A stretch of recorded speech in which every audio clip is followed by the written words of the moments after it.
Bismillahirrahmanirrahim. Alhamdulillahirabbil alamin. Allahumma shalli ala nabiyyina Muhammadin wa ala alihi wa ashabihi ajma'in.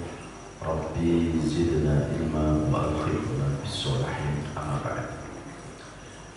Bapak-bapak, ibu jamaah salat subuh yang dirahmati Allah. Alhamdulillah, kita bersyukur kepada Allah. Berkat izin dan iradahnya kita bisa hadir di rumah Allah ini, kita bisa hadir di majelis ilmu ini. Mudah-mudahan hadir kita di majelis ini akan menjadi sebab turunnya rahmat Allah Subhanahu wa Ta'ala. Ya Allah ya Rabbal Alamin.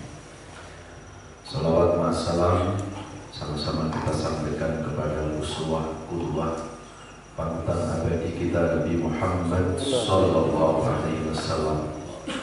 Semoga kita termasuk umat yang setia, umat yang mencintai Nabi, dan mudah-mudahan Nabi mencintai kita. Jemaah sekalian yang dirahmati Allah, kajian pada subuh kali ini kita akan membahas, akan mengkaji tema sejarah sebab-sebab mundurnya umat Islam.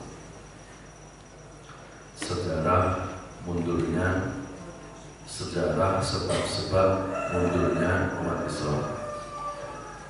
Saya katakan yang mundur bukan Islamnya. Kalau Islam agama yang tidak akan pernah mundur, tidak akan pernah hilang dalam peradaban dunia. Yang mundur itu orangnya. Yang mundur adalah umat Islamnya. Kalau Islam sudah disabdakan oleh Rasul, al-Islam ya'lu wa la yu'la alaih. Agama Islamnya agama yang tinggi, agama yang luhur. Tidak ada agama yang melebihi dari tingginya, dari luhurnya agama Islam. Dan Islam adalah agama Allah. Jadi kalau Allah abadi, maka Islam juga akan abadi. Islam tidak akan pernah hilang dalam sejarah peradaban dunia. Jadi yang mundur adalah umat Islam. Sama seperti kalau ada orang Islam korupsi, yang salah bukan Islam. Yang salah adalah manusianya, oknumnya. Kalau ada orang Islam kok senangnya membuat tindakan-tindakan kekerasan, tindakan-tindakan radikal, teror, yang salah juga bukan Islamnya. Yang salah adalah orangnya. Jadi yang mundur bukan Islam, tetapi yang mundur adalah umatnya. Dulu kalau kita buka sejarah di Andalusia itu berarti Spanyol, Portugal atau Portugis. Dulu Islam pernah berjaya di sana. Bahkan Islam pernah di Andalusia itu jumlah umat Islam 40%. Ya, tapi karena tidak mampu menjaga merawat Islam, akhirnya Islam di Andalusia hanya tinggal 12%. Ya, ini dalam peradaban sejarah. Ya, karena banyaknya umat Islam dipaksa oleh tentara-tentara salibis supaya masuk agama Nasrani. Kalau mereka tidak mau masuk agama Nasrani, akan dibunuh. Kalau nggak mau dibunuh, suruh keluar dari Andalusia. Dan akhirnya abad yang ke-16 Islam lenyap dari Andalusia. Kemudian sejarah Islam di Filipina, bahkan pernah 100% Filipina itu memeluk agama Islam, sampai ada Kesultanan Manila dipimpin sama sultan. Ya. Tapi akhirnya lagi-lagi umat Islam tidak bisa merawat Islam di sana. Akhirnya Islam hanya tinggal 15%. Di Afrika Timur, di Singapura pernah 85%. Dan sekarang Islam di sana tinggal 2%. Nah, ini menjadi catatan buat kita umat Islam yang ada di Indonesia. Kita nggak bisa hanya bangga Islam mayoritas, Kita bisa belajar dari Andalusia, kita bisa belajar dari Islam di Filipina. Ya, bisa hilang. Jadi kalau dibilang Islam hilang dari dunia, nggak mungkin. Islam itu pasti akan dijaga oleh Allah. Tapi apakah ada jaminan Islam tidak hilang dari Indonesia? Kalau dari dunia nggak mungkin. Pasti Allah akan jaga Islam. Ya. Kalau kita lihat di surat Al-Maidah surat ke-5 ayat 54. Ini janji Allah bahwa Islam itu nggak akan pernah hilang dari peradaban dunia. Surat Al-Maidah surat 5 ayat 54.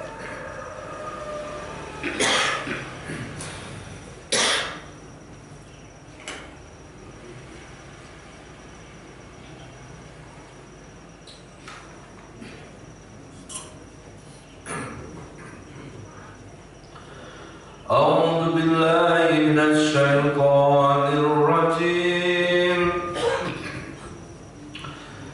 Bismillahirrahmanirrahim.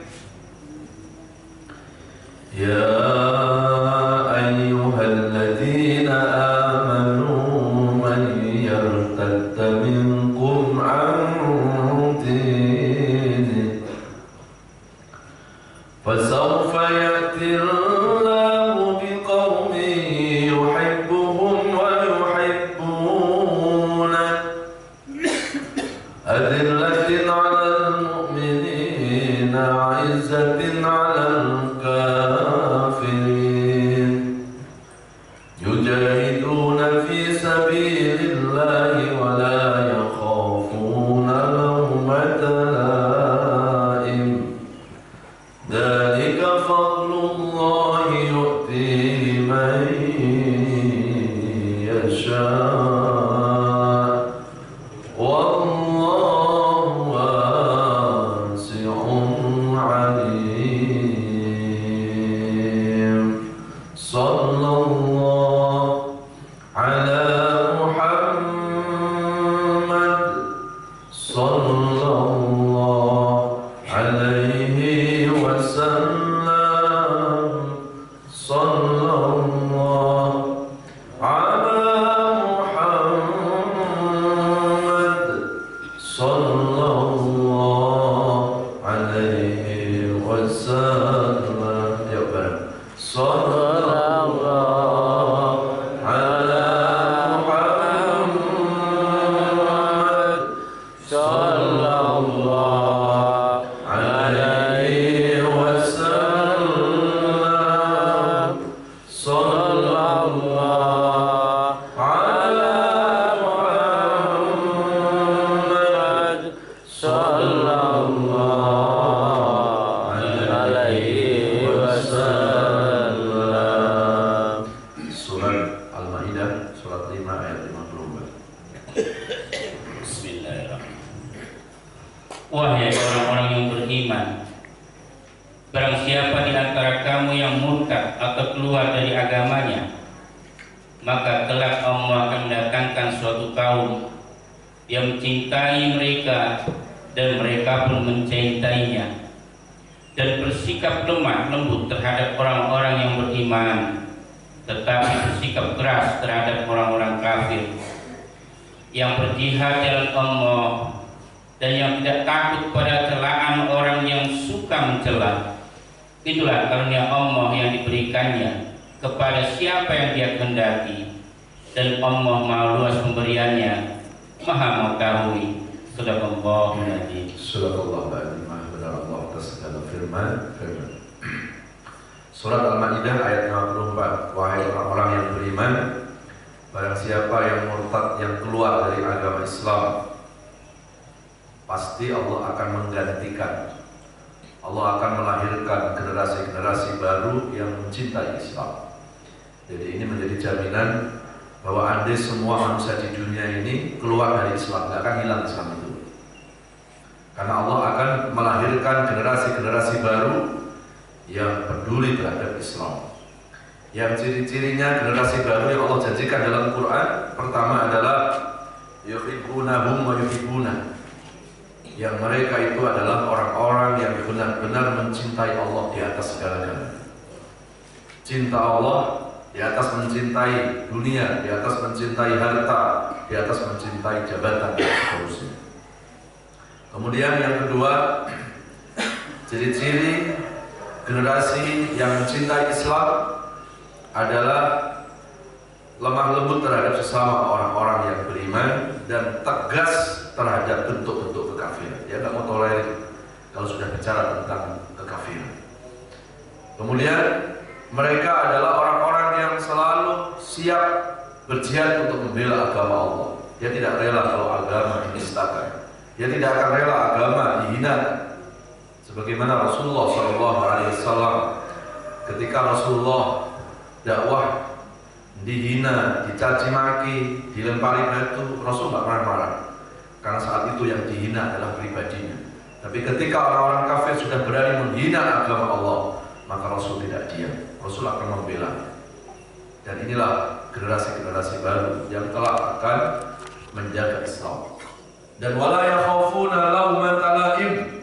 Dan generasi baru itu tidak akan pernah takut dibully di media, tidak pernah takut dicaci maki, tidak pernah takut masuk penjara, tidak pernah takut dianggap makar, tidak pernah takut dianggap intoleran.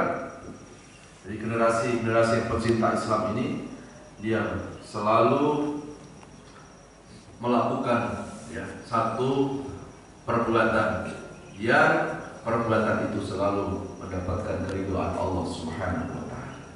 Jadi ini janji Allah bahwa Islam itu nggak akan pernah hilang. Jadi kalau andai kata semua manusia itu murtad, nggak hilang Allah, nggak hilang agama Islam itu.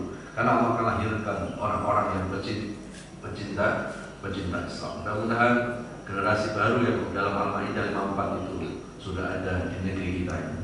Amin ya Allah ya Rabbal alamin. Kemudian saya akan membacakan, ini bukan dari analisa saya ambilkan satu kitab yang dikarang oleh seorang ulama besar dari Mesir, yaitu Profesor Muhammad Said Abduh. Beliau adalah seorang ulama dunia, banyak kitab-kitab yang menjadi referensi ulama dunia. Beliau Muhammad Said Abduh adalah murid dari seorang ulama besar dari Libanon, yaitu Syekh Muhammad Jamal Ad-Din. Muhammad Said Abduh punya murid-murid yang menjadi ulama-ulama yang diperhitungkan karya-karya kitabnya di dunia. Salah satu murid beliau adalah Muhammad Rashid Ridho, seorang ulama ahli tafsir terkemuka. Muhammad Said Abduh hidup pada tahun 1805 Masehi, yang sudah ratusan tahun sampai sekarang ini. Ada buku yang dikarang oleh beliau, ada kitab yang dikarang oleh beliau yang berjudul Limadha Ta'akhkharal Muslimun wa Limadha Taqaddama Ghairuh. Kenapa umat Islam mundur dan kenapa non Muslim berkembang? Itu judul buku. Jadi bukunya sudah cukup lama, tapi kalau kita bahas pada sekarang ini, sepertinya ini relevan dalam kondisi kekinian. Kenapa umat Islam ini mundur dan kenapa umat non Muslim itu berkembang? Dari sisi ekonomi, dari sisi sosial, dari sisi yang lain, kenapa umat Islam ini kok nggak bisa bersaing dengan negara-negara luar, nggak bisa bersaing dengan orang-orang yang non Muslim? Ini judul buku beliau. Beliau memberikan satu kajian, paling tidak ada 3 penyebab kenapa umat Islam ini mundur dan kenapa non Muslim berkembang. Yang pertama kata beliau adalah penyebab umat Islam ini mundur adalah al-jahlu, karena kebodohan. Jadi kalau umat Islam ini mau bersaing dengan umat-umat di luar Islam, kalau umat ini mau bersaing, mau bangkit, bersaing dengan negara-negara luar, mau nggak mau umat Islam harus membenahi sektor pendidikan. Jadi umat Islam nggak boleh bodoh. Umat Islam harus cerdas intelektual, tetapi umat Islam juga harus cerdas spiritual. Karena kalau anda cerdas otaknya, kok nggak cerdas spiritualnya, yang melakukan korupsi di negeri ini bukan orang yang bodoh. Yang telah melakukan korupsi di negeri ini ada orang-orang yang cerdas intelektualnya, tetapi tidak diiringi dengan kecerdasan spiritual. Jadi kecerdasan spiritual Itu penting, Pak. Ya. Di Jepang itu hampir setiap hari tingkat bunuh diri di Jepang itu bertambah. Bukannya di Jepang banyak orang bodoh di sana. Jepang banyak orang-orang yang otaknya brilian, ya, yang ada di garasi-garasi kita, sebagian juga ditemukan, diciptakan oleh negara itu. Ya, telepon genggam yang kita pegang pun sebagian ada diciptakan oleh negara itu. Di sana banyak orang yang cerdas intelektual, tetapi karena nggak disertai dengan kecerdasan spiritual, Jepang menduduki ranking tertinggi tingkat bunuh diri di dunia. Jadi jangan orang itu mendewakan otak, jangan orang itu berkiblat kepada akal. Ya, akhirnya kalau orang sudah terlalu tergantung dengan akal, maka akhirnya ketika ada masalah hidup pun ukurannya pakai akal. Ketika akal nggak mampu, mendingan mati. Ini kalau orang hanya cerdas intelektualnya saja. Tapi ketika orang itu cerdas spiritual, otaknya nggak mampu untuk menyelesaikan persoalan hidup, ngapain harus stres? Ngapain harus bunuh diri? Maka dia akan kembalikan kepada keimanannya, dia akan kembalikan kepada Allah. Dan kalau persoalan sudah kembali kepada Allah, tidak mungkin persoalan itu membuat stres. Orang stres itu karena salah melarikan persoalan. Orang stres itu bukan karena problemnya, salah dia menyelesaikan persoalannya. Harusnya persoalan kembali kepada Allah. Ini setiap persoalan larinya ke otaknya, ke pikirannya, dan nggak mungkin otak melawan takdir Allah Subhanahu wa Ta'ala. Jadi cerdas intelektual juga harus disertai dengan cerdas spiritual, cerdas keimanannya. Ya. Surat yang pertama kali turun kepada Nabi dalam Al-Quran itu bukan surat yang bicara tentang sholat, tentang ibadah, tapi bicara tentang ilmu pengetahuan. Di mana surat yang turun kepada Nabi pertama kali di Mekah adalah surat Al-Alaq, dan awal dari surat Al-Alaq diawali dengan Iqra bismi rabbikal ladzi khalaq. Disuruh membaca. Kenapa kita disuruh membaca? Karena dengan membaca akan bertambah wawasan, akan bertambah ilmu pengetahuan kita. Jadi kalau sekarang ada istilah membaca jendela dunia, itu baru belakangan, 15 abad yang lalu. Al-Quran lebih dulu menyuruh umat Islam supaya rajin membaca, karena dengan membaca akan tambah wawasan ilmu pengetahuannya. Ya.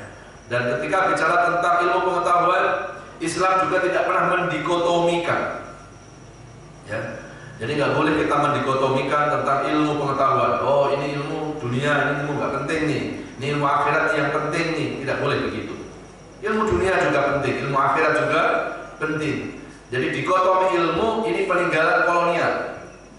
Dikotomi ilmu itu adalah peninggalan penjajah-penjajah yang sudah terlalu lama menjajah negeri ini.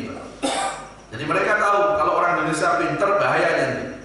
Kalau orang Indonesia pinter tentang ilmu keduniawian, maka akhirnya penjajah itu tidak bisa membodohi bangsa ini. Maka saat itu penjajah memberikan satu statement bahwa ilmu yang penting adalah ilmu urusan akhirat. Sudah, orang Indonesia kan agamanya Islam, di dunia kiri nggak apa-apa, yang penting akhirat masuk surga. Karena supaya penjajah itu bisa menguasai aset-aset negeri ini, Pak. Dan kemarin 10 November diperingati Hari Pahlawan. Ini menjadi pelajaran buat kita, Pak, bahwa yang memerdekakan negeri ini dari penjajah adalah mayoritas umat Islam. Mayoritas umat Islam. Tapi setelah umat Islam ini merdeka, siapa yang menguasai negeri ini, Pak? Yang menguasai ekonominya, yang menguasai medianya. Kita semuanya tahu, Pak. Ya, yang menguasai ekonomi bukan orang Islam. Ya, padahal mayoritas di negeri ini adalah umat Islam. Coba umat Islam 2 bulan aja nggak ke mall-mall, Pak, bangkrut itu mall pasti. Ya. Tapi hari ini kita lihat justru umat Islam membuat kaya orang-orang yang sama sekali dulu tidak pernah mengusir penjajah dari negeri. Jadi sekalian dirahmati Allah. Jadi ketika umat Islam ini mau bangkit, maka menurut seorang ulama Muhammad Said Abduh, umat Islam tidak boleh bodoh. Umat Islam harus cerdas, ya, cerdas intelektual, tapi juga harus cerdas spiritual. Ya. Kemudian saya mau membuka Al-Quran. Ini berkaitan dengan ilmu, Pak. Ya, surat Al-Mujadalah, surat 58. ayat 11. A'udzu billahi minasy syaithanir rajim. Bismillahirrahmanirrahim. Ya ayyuhalladzina amanu idza qila lakum tafassahu fil majalis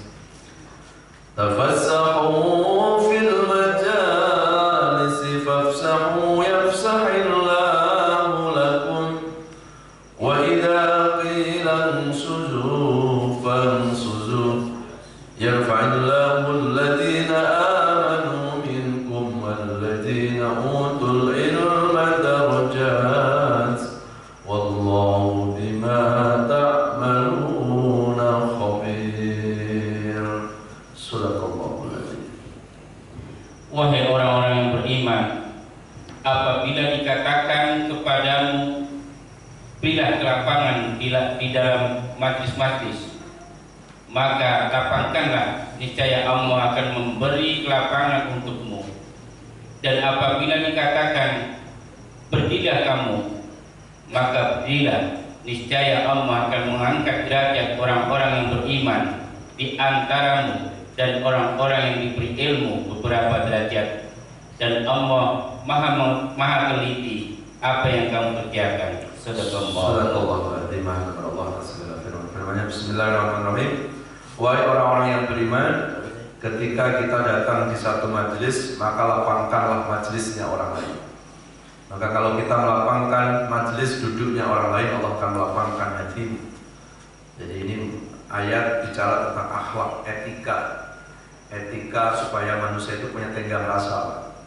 Jadi kalau kita datang di satu kondangan, makanya tiba-tiba sesak undangannya itu, kita alhamdulillah dapat tempat duduk.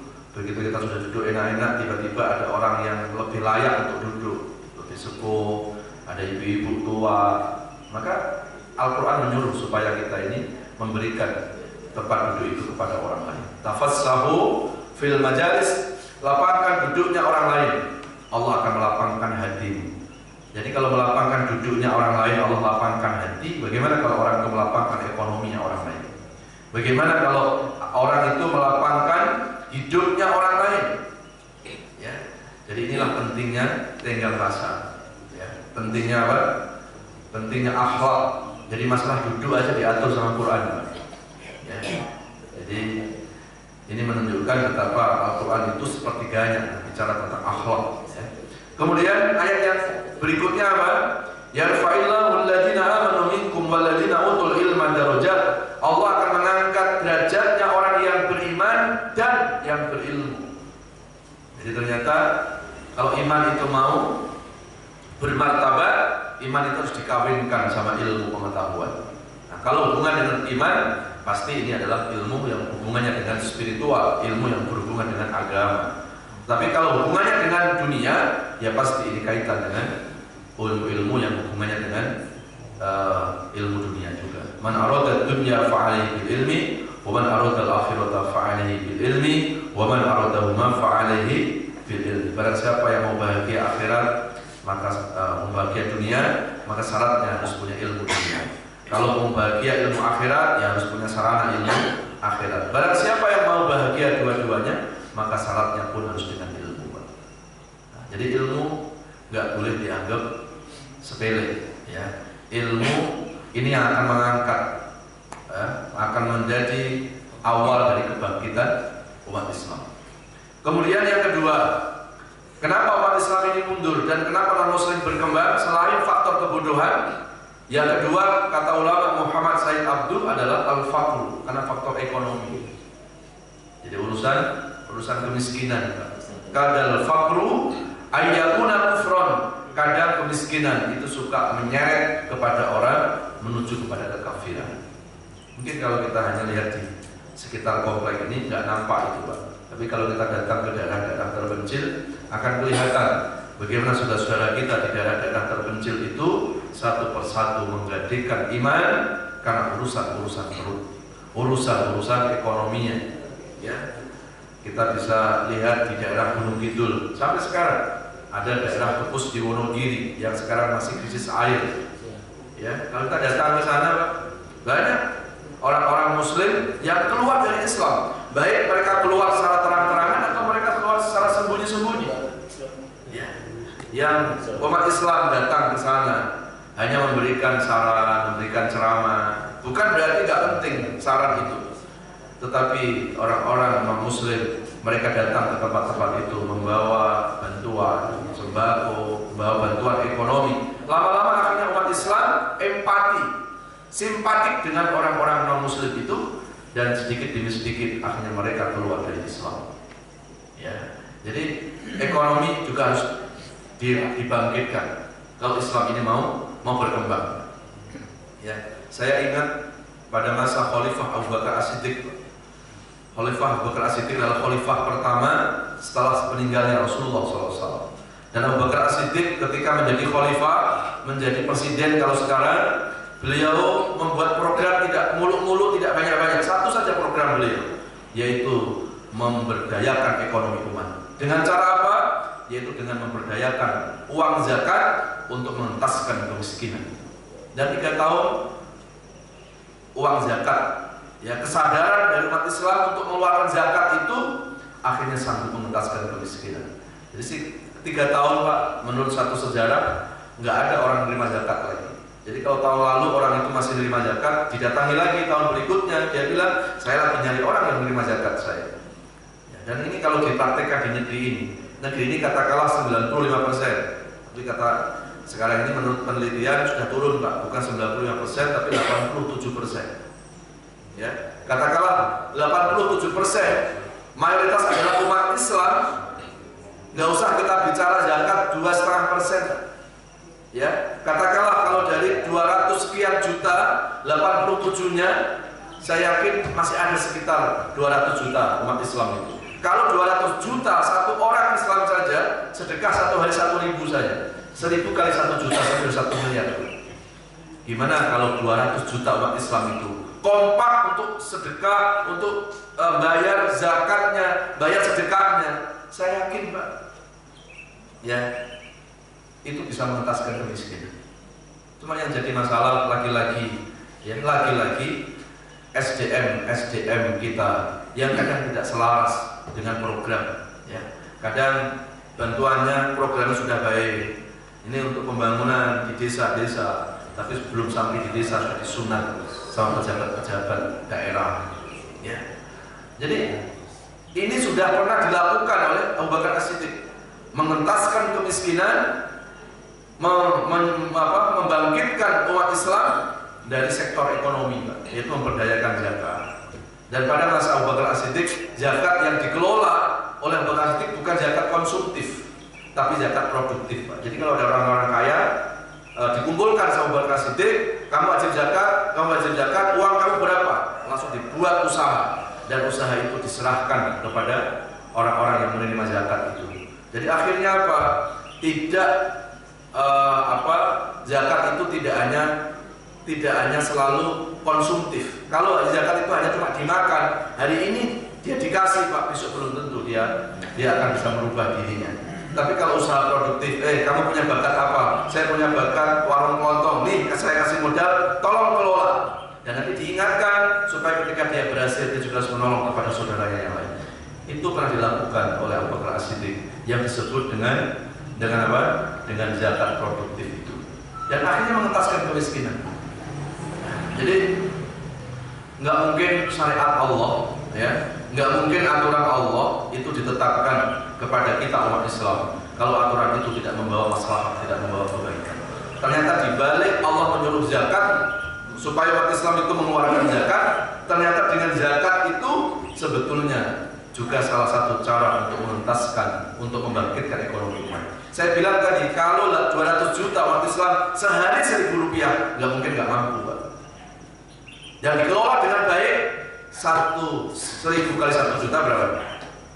1 miliar. Kalau 1.000 kali 200 juta, berarti berapa? Sehari, Pak.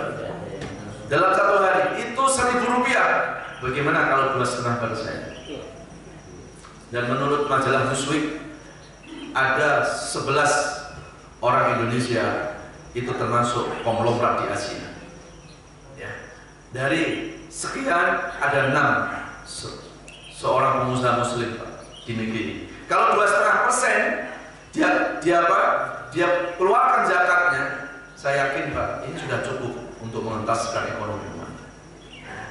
Makanya umat Islam harus cerdas. Apa tadi? Ilmu, umat Islam juga harus cerdas ekonomi. Dan bersyukur hari ini umat Islam sudah mulai bangkit. Ya, sekarang sudah mulai ada pemberdayaan ekonomi umat. Ada 212 ma, ada kita ma, ada apa lagi? Sodako ma. Mudah-mudahan ya ini perlahan ya di Tangsel itu sudah dari hari ke hari, dari minggu, dari bulan ke bulan sudah mulai Pak ya kesadaran umat untuk memiliki ekonomi umat Islam. Jadi bukan usaha yang hanya untuk untuk personal, tetapi usaha ini adalah akan kembali kepada umat Islam karena ini dibentuk dengan sistem berjamaah. Ya, kita umat Islam harus mendukung itu Pak. Jangan kita bicara nggak mungkin Pak Ustadz itu bisa menyaingi retail yang sudah menjamur di seluruh pelosok-pelosok negeri ini. Kita jangan putus asa dulu. Kita jangan pesimis dulu. Ya, yang penting kita usaha, urusan hasil itu serahkan kepada Allah Subhanahu Wa Taala. Kalau kita nggak bisa melakukan semuanya, paling tidak jangan kita meninggalkan semuanya. Kita harus mulai bergerak pelan-pelan. Ya, inilah cara bagaimana umat Islam itu supaya bisa bersaing dengan umat-umat di luar Islam. Kemudian yang ketiga yang menyebabkan kenapa umat Islam ini mundur? Kenapa umat Islam ini mundur? Yang ketiga adalah at-tafarruq bainal ummah. Perpecahan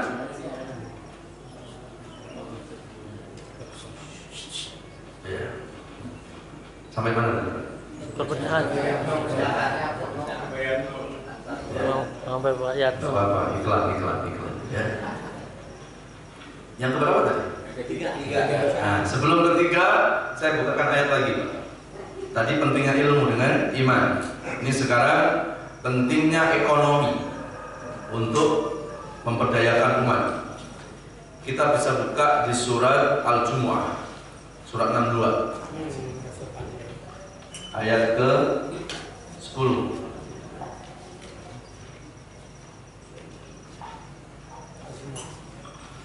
A'udzu billahi minasy syaithanir rajim. Bismillahirrahmanirrahim. Fa idza qudiyatis shalatu fantashiru fil ardi wabtaghu min fadlillah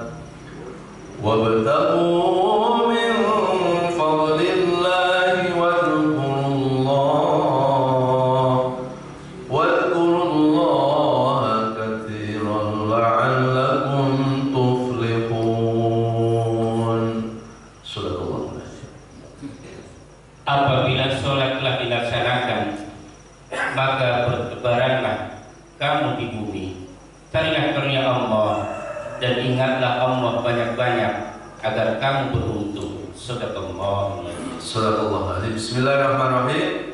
Ketika kita sudah selesai melaksanakan sholat, maka jangan ongkang-ongkang, jangan langsung kita pasif, tetapi bertebarlah ke muka bumi cari rezeki. Jadi ini menunjukkan betapa Al-Quran memberikan apresiasi kepada umat Islam. Ya, umat Islam itu punya etos kerja yang tinggi. Nggak boleh umat Islam ini malas. Nggak boleh umat Islam itu hanya mojok di masjid saja. Kenapa mojok di masjid? Biar masuk surga. Oke, surga itu perlu, tetapi Allah titipkan dunia untuk dikelola oleh kita. Jangan sampai dunia ini akhirnya jatuh kepada orang-orang yang akhirnya tidak bisa amanah mengelola negeri, mengelola dunia ini. Jadi setelah kita umat Islam melaksanakan sholat, Allah suruh supaya satu bekerja. Ini kan urusan ekonomi. Supaya mencari rezeki, jangan malas. Umat Islam harus kuat. Kuat apa? Kuat imannya, kuat ilmunya, kuat ibadahnya, kuat fisiknya, termasuk juga kuat ekonominya. Ya, tidak dilarang kok orang Islam itu kaya, asal sumber kayanya itu jelas. Tidak dilarang. Jadi jangan kita punya prinsip sudah lah Pak Ustadz, di dunia kiri nggak apa-apa, cuma sebentar aja. Ya penting akhirat masuk surga. Itu orang putus asa itu Pak. Ya, kalau sudah berusaha mati-matian, bekerja ini sudah, bekerja itu sudah, ternyata hasilnya memang tidak sesuai dengan rencana kita, ya sudah itu serahkan kepada Allah. Tapi jangan kerja belum, sudah kita putus asa seperti tadi. Uang bukan segala-galanya Pak Ustadz. Ya uang bukan segala-galanya, tapi segala-galanya faktanya perlu uang. Apa yang nggak pakai uang Pak? Coba rukun Islam ada berapa? Rukun Islam ada 5. Pertama syahadat, sholat, zakat, puasa, haji. 5-5-nya rukun Islam. Yang nggak pakai dana cuma 1, baca syahadat. Ya, sholat harus pakai dana supaya afdol sholatnya berjamaah di masjid, maka harus dibuat masjid. Dengan membangun masjid mesti butuh dana. Ya. Nah, ini masjid saya lihat sudah 1 tahun nggak nambah-nambah ini. Ya, doain tadi. Gimana? Itu 2,5% tadi. Iya. Padahal kalau kita buat rumah sendiri, Waduh. 1 orang yang cari duit nggak ada tuh, bertahun-tahun rumah kita nggak selesai. Kita ke rumah Allah yang punya umat Islam, ya. Nggak malu. Kok lama amat ini, ya nggak selesai. Ya. Ini kan jelas Pak, urusan ekonomi nggak bisa dianggap sepele. Jadi kalau ada yang mengatakan uang bukan segala-galanya, iya, tapi segala-galanya perlu uang. Ya, sholat harus pakai dana, ya, baju minimal, mukena paling tidak. Zakat harus kaya, haji harus mampu. Terus apa lagi? Puasa saat buka sahur juga pakai makan, dibeli dengan dana. Sebetulnya baca syahadat pun nggak ada yang gratis. Kalau ada yang bilang 5 rukun Islam yang gratis baca syahadat, enggak. Saat orang baca syahadat, kalau dia masuk Islam, tetap aja harus pakai baju. Baju dibeli dengan, jadi nggak ada yang gratis sebetulnya. Jadi makanya Allah barengkan perintah bekerja dengan perintah sholat. Ini luar biasa loh Pak. Kalau Bapak Ibu belajar atau mengkaji Quran, biasanya perintah sholat itu dibarengkan sama zakat. Aqimus sholat sebenarnya apa? Tetap sama saja, sholat sama zakat. Zakat itu harus dengan finansial. Tapi di surat Al-Jumu'ah tadi, perintah sholat dibarengkan sama etos kerja. Jadi seorang muslim gak boleh pemalas. Saya ingat sejarah pada masa Khalifah Umar bin Khattab. Beliau menjadi khalifah yang kedua setelah Abu Bakar. Salah satu sidak beliau ketika menjadi khalifah, itu sidaknya bukan di kantor-kantor, bukan di Pemda ya, tapi sidaknya Umar bin Khattab itu ke masjid-masjid Pak. Jadi kalau di masjid-masjid pagi-pagi, kalau masih ada anak muda pada ngeliung, pada kumpul di masjid, langsung ditanya satu-satu sama Umar. Kamu punya keluarga, kamu punya anak, kamu punya tanggungan, punya. Langsung kata Umar, keluar dari masjid, nafkahi keluarga. Ya. Kata Umar, tidak termasuk umat Nabi kalau hanya mengejar dunia lupa akhirat, dan tidak termasuk umat Nabi mengejar akhirat lupa dunia. Ya. Jadi Umar adalah seorang sahabat yang sangat tegas Pak, supaya umat Islam itu bangkit ekonominya. Anak muda nggak boleh hanya mementingkan akhiratnya. Anak muda tidak boleh bermalas-malasan, harus berkarya, harus produktif. Apalagi dalam kondisi sekarang ini era digital, ya. Ini nggak boleh, ya. Umat Islam itu pasif, umat Islam harus aktif, ya. Umat Islam harus selalu punya etos kerja yang tinggi, ya. Bahkan kalau saya membuka sejarah Rasulullah, usianya berapa tahun? 63 tahun Pak. Usia Rasulullah ketika menjadi entrepreneur, menjadi pembisnis, menjadi pengusaha, dengan Rasulullah ketika menjadi nabi itu lebih lama ketika Rasulullah jadi entrepreneur, jadi pengusaha. Rasulullah bisnis bekerja itu dari usia 9 tahun sampai usia kenabian 40 tahun. Berarti 9 tahun sampai 40 tahun berapa tahun? 31 tahun. Sementara Rasulullah diangkat jadi Rasul usianya berapa tahun? 40 tahun. Meninggalnya 63 tahun. Berarti Rasulullah selama menjadi Nabi itu 23 tahun, tapi menjadi pembisnis 31 tahun. Lebih lama pembisnisnya. Rasulullah seseorang yang sangat punya etos yang sangat tinggi. Walaupun menggembala kambing, Rasulullah lakukan. Ya. Dan ketika itu, setelah itu Rasulullah akhirnya berbisnis dengan pedagang sampai usia 40 tahun. Ya, akhirnya ketemu dengan istrinya Khadijah Al-Kubra.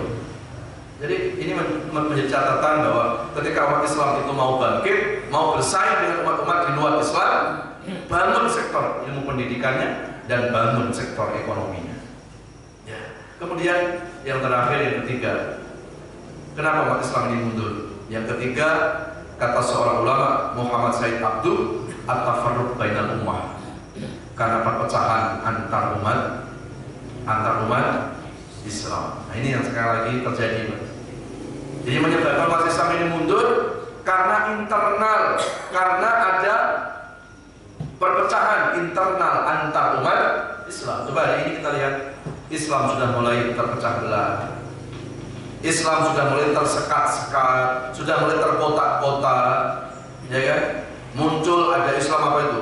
Ada Islam moderat, ada Islam liberal, ada Islam Nusantara. Sekarang muncul lagi Pak, ada Islam Pancasila, ada Islam NKRI.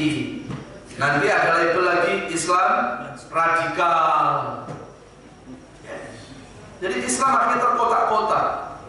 Ya, ini yang menyebabkan kenapa umat Islam ini nggak berkembang, karena umat Islam berpecah belah. Umat Islam tidak kompak, ya, saling bermusuh-musuhan dalam internal umat Islam itu sendiri. Makanya beliau mengatakan al-Islam mahjubun bil muslimin. Kadang kemajuannya agama Islam itu dihalang-halangi oleh umat Islam itu sendiri. Ya.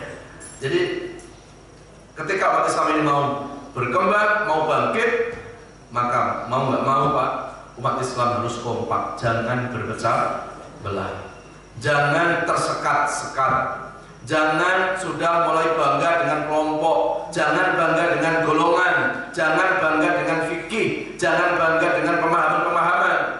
Pemahaman berbeda nggak masalah, tetapi kita punya akidah yang sama. Seharusnya tidak perlu hanya beda fikih kemudian umat Islam berpecah belah. Ya coba gara-gara ada Islam A, Islam B, Islam C, akhirnya lama-lama Pak, umat Islam bukan berjuang untuk agama Islamnya, tapi berjuang untuk kelompoknya masing-masing. Sekarang kita lihat, ya, padahal nanti di akhirat malaikat itu tidak akan bertanya. Malaikat nggak bertanya, Pak Imam, apa agamamu apa? Islam. Islammu kelompok apa? Nggak ada itu. Jadi jangan bangga dengan kelompok kita. Jangan yang kita perjuangkan, jangan yang kita bela kelompok. Hari ini sudah mulai kelihatan sekali, Pak. Jadi agama Islam dihina biasa, tapi kelompoknya dihina, marahnya luar biasa sekarang. Ya. Padahal di dalam Al-Quran surat Al-Imran surat 3 ayat coba cari sendiri, saya kasih waktu 5 jam. Surat 3 ayat yang ke-103, wa'tasimu bihablillahi jami'an wa la tafarraqu. Berpegang teguhlah dengan agama Allah, yang harus diperjuangkan itu agama, bukan kelompok. Ini ayatnya. Wa la tafarraqu, jangan berpecah belah. 15 abad sudah turun ayat ini, Pak, supaya umat Islam itu kompak, supaya umat Islam itu bersaudara. Tapi hari ini kita sudah mulai lihat umat Islam sudah mulai tersekat-sekat. Dan saya yakin Pak, terpecah belahnya umat Islam ini ada skenario besar, ada konspirasi busuk, ada orang-orang yang memang sengaja untuk mengadu domba umat Islam. Saya yakin, ya, karena Pak, musuh-musuh Islam ini tahu Pak, musuh Islam ini tahu umat Islam itu sama agamanya sangat fanatis. Simbol-simbol agama nggak bisa diganggu. Masjid dibakar, ya nggak sholat pasti marah, walaupun nggak sholat. Ya. Tetapi caranya bagaimana untuk menghancurkan Islam? Ya. Dihinakan Al-Quran, serentak umat Islam pun marah, walaupun dia sendiri juga belum tentu bisa baca Quran. Ya. Gimana caranya untuk menghancurkan Islam? Nah, mereka masuk ke dalam umat Islam, kemudian menggerogoti Islam dari dalam. Apa? Dia domba umat Islam. Dan ini sudah terjadi di beberapa belahan dunia Islam. Kita tahu lah, Palestina itu negara yang disebut dengan Baitul Muqaddas, Baitul Maqdis. Ya. Di Palestina itu ada 3 agama yang sudah bisa hidup berdampingan. Sebelum Islam ada Yahudi, ada Nasrani, ada Islam. Dan Palestina itu adalah awal kiblatnya umat Islam. Sebelum kiblat dipindah ke Masjidil Haram, kiblat kita di sana. Tapi hari ini kita lihat bagaimana Palestina, porak-poranda, ya, diagresi oleh Israel, dikuasai oleh Israel. Maaf, kita bukan mendukung Israel, kita nggak sepakat dengan tindakan Israel, tetapi paling tidak coba kita belajar sejarah. Kenapa Palestina yang dulu pernah mengalami kejayaan Islam yang luar biasa, tapi kenapa kok sekarang porak-poranda? Itu Israel, Pak Ustaz, yang menyebabkan. Nggak mungkin Israel itu dulu nebeng saja di Palestina. Dia kelompok kecil itu awalnya. Tapi apa? Yang menyebabkan Palestina hancur, bertahun-tahun terjadi konflik antar umat Islam. Ada satu kelompok yang namanya kelompok Hamas, ada lagi Islam yang menamakan kelompok Fatah. Bertahun-tahun ini berkelahi gak habis-habis. Israel pintar, Pak. Gimana caranya menguasai Palestina itu? Maka dia adu domba. Dua-duanya kasih senjata, Pak. Dan ini didukung oleh kekuatan sekutu. Kasih senjata, biar perang, yang mati umat Islam semuanya. Dan ketika umat Islam sudah terjadi peperangan, maka pasti akan lemah kekuatannya. Barulah disitulah Israel akan menguasai. Jadi, apa kita buka sejarah? Bagaimana sejarah Islam di Mesir terjadi kudeta besar-besaran, Pak? Ya, awalnya juga karena apa? Konflik internal umat Islam. Ya, jadi inilah yang harusnya kita pahami sama-sama. Jadi jangan sampai kita selalu mengatakan Islam yang agama kuat, Islam agama hebat. Iya, Islam pasti dijaga oleh Allah. Tetapi kekuatan Islam itu ada dalam umat Islam sendiri. Ya, jadi umat Islam harus kompak sekarang. Sekarang ya coba aja lihat sekarang ini, hanya gara-gara beda fikih, hanya gara-gara beda paham saja. Ya, sesama umat Islam saling menjas,